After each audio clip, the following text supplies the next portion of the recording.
A very good morning to my dear student. Hope in this a very difficult time you are fine and doing well.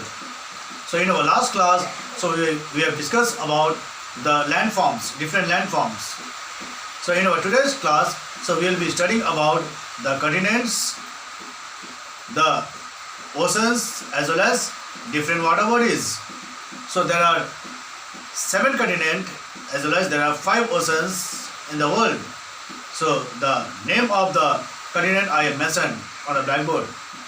So if you see, the largest continent is Asia, and the smallest continent which goes through it is Australia.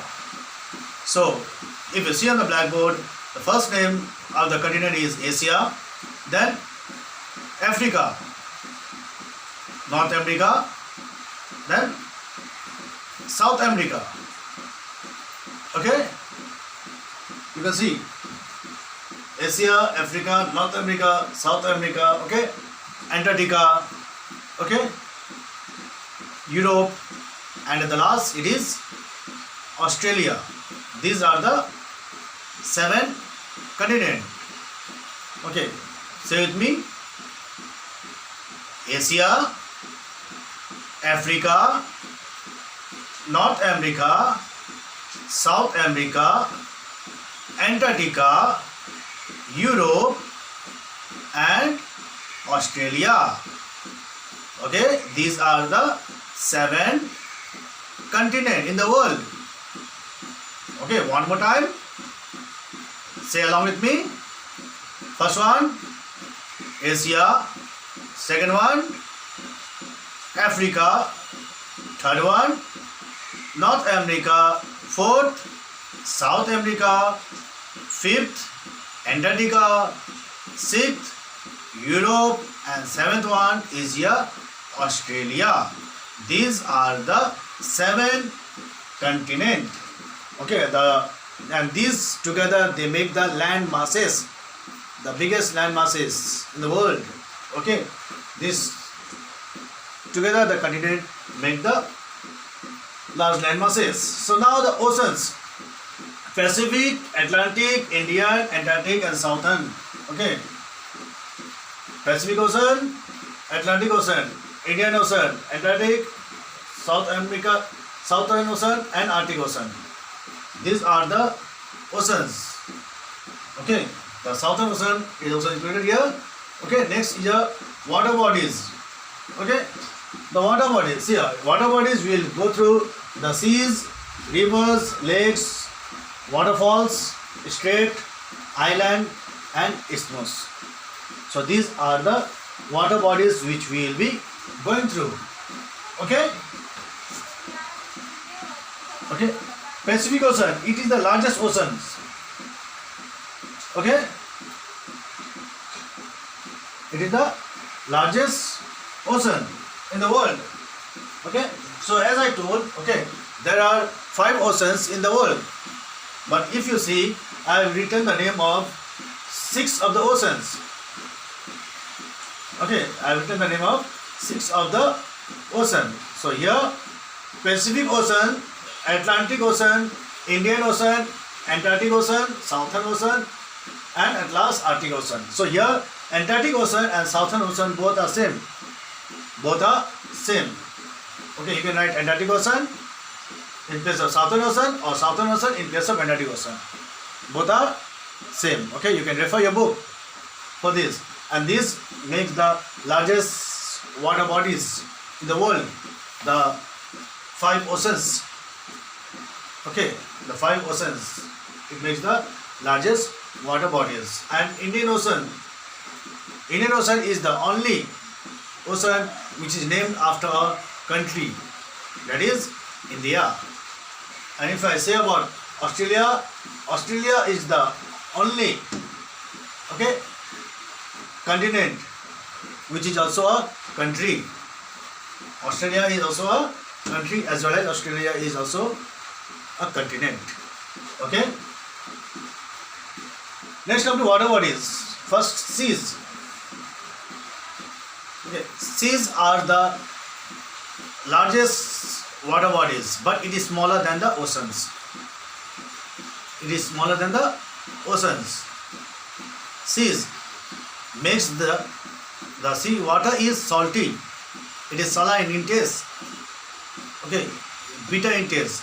So this is the reason the crops and all, it doesn't grow with, okay, in the sea water.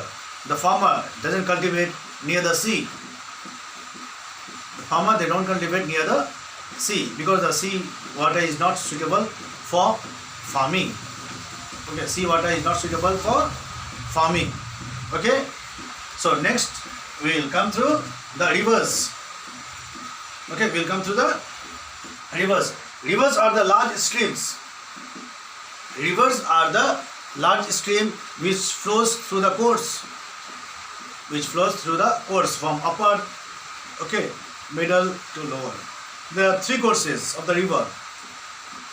Upper level, when it flows very speed, okay, middle course, okay, it becomes a little bit slower, and when it comes, okay, to the lower level, okay, it is very, very slow. And then at the last, okay, it joins the seas, the oceans. So this is the function of the river. Okay, the courses of the river you will study. Okay, thoroughly about the river. Okay, rivers. Okay, rivers are the large stream. Okay, so the journey of a river from top level, as I have told, from top level to the down level, it is called its course. Okay, so the journey of the river from top level to down level. Okay, so it is called the sources of the rivers. So how the river is formed. See, there are two types of river. There are two types of river. You can see perennial river and non-perennial river. Perennial river are those rivers which has water throughout the year. They are formed with the help of melting of the snow. And non-perennial rivers are those rivers, okay, which doesn't flow throughout the year. They are rain-fed river. Only during the monsoon time or rainy time, okay, the water is there. And when the monsoon, okay, stops, when there is no rainfall, the river also dries up. And perennial river, they remain throughout the year. Okay, through the melting of the snow, the river is formed. Okay, those rivers are called perennial river. And when the river is formed with the help of the monsoon rain, it is called as a non-perennial river.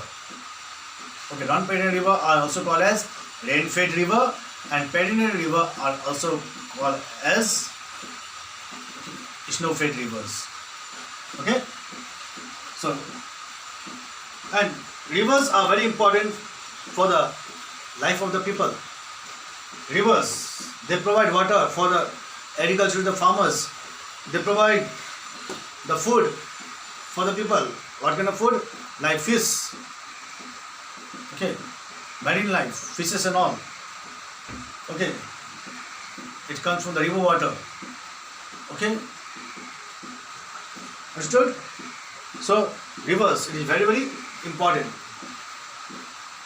Next, lakes, the large water bodies which are surrounded by land.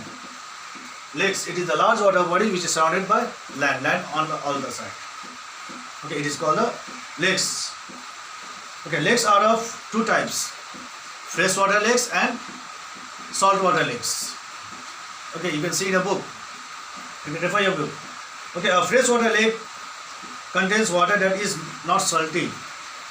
Freshwater lake, it is not so salty, and saltwater lake, it is salty. Okay, it is salty. Okay, like example is given in a book.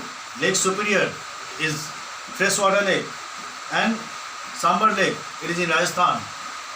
Sambar Lake in Rajasthan, it is salty. Okay. Next, we'll come to the waterfalls. Okay, these water bodies are formed when streams or rivers fall from a great height. When streams or the river, it falls from a great height. Okay, waterfall. Okay, so up to down it falls this way. Okay, the streams or the rivers when it falls from the great height, okay, like mountain and all, okay, it is called as waterfall. In the mountain region mostly you'll find lots of waterfall. You can see in Shillong, you can see lots of waterfalls. You can see in Dehradun lots of waterfall are there.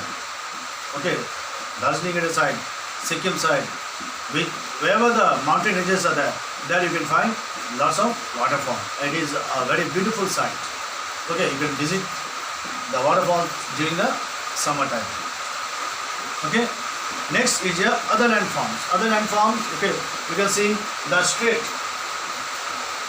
It is a narrow stretch of sea that sometimes flow between two large areas of land. Two large areas of land.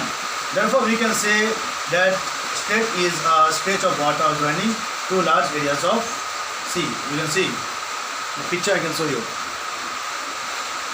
Okay.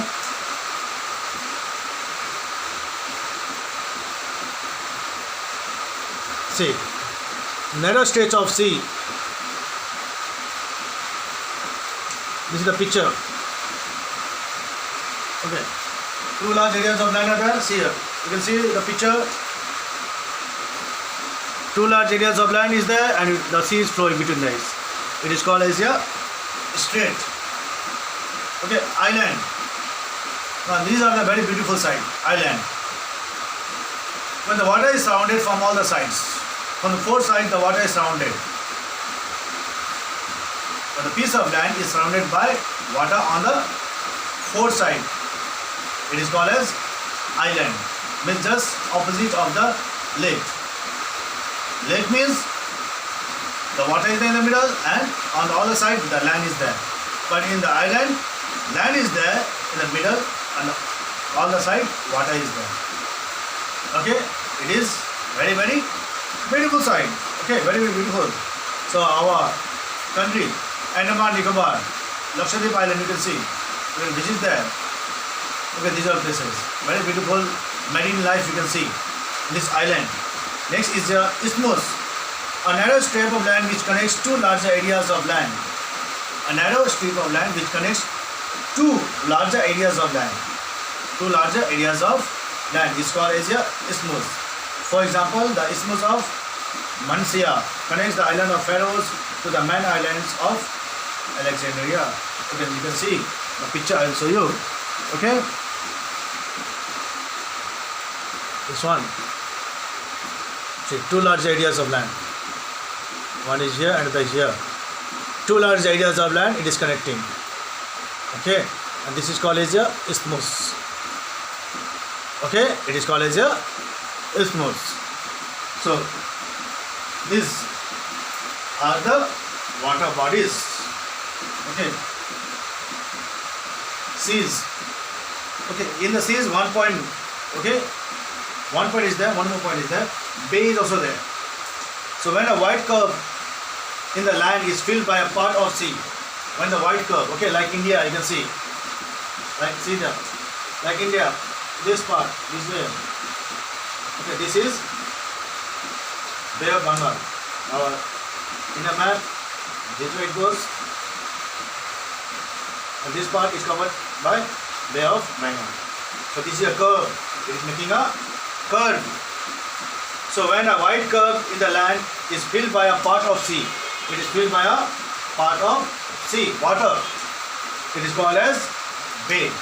So under these seas it comes, seas. Okay, the sea is filled with a white curve of land. It is called as a bay. So seas we have studied, rivers, the main source of water for the livelihood. It is used almost for drinking also, cooking also, for washing clothes, domestic animals and all. Even for marine life it is used, even for agriculture it is used. The main, okay, lakes, the water body is surrounded by the land on all the sides. Waterfalls, the rivers or the streams falls from a great height. Strait connecting to, okay, to water bodies. Island, with the land surrounded by water on the sides. Isthmus, as I have shown, the curve, okay. This way it goes. Okay, isthmus. It connects two larger areas of land. This smooth is connects to large areas of land. Okay, so this is what the continent, 7 continents, oceans, 5 oceans. Okay, and what is we have studied about 7 water bodies. What is there in your book? So this is what the chapter is about, and here the chapter gets over. So in next class I will be supplying the notes for this chapter. Okay, thank you.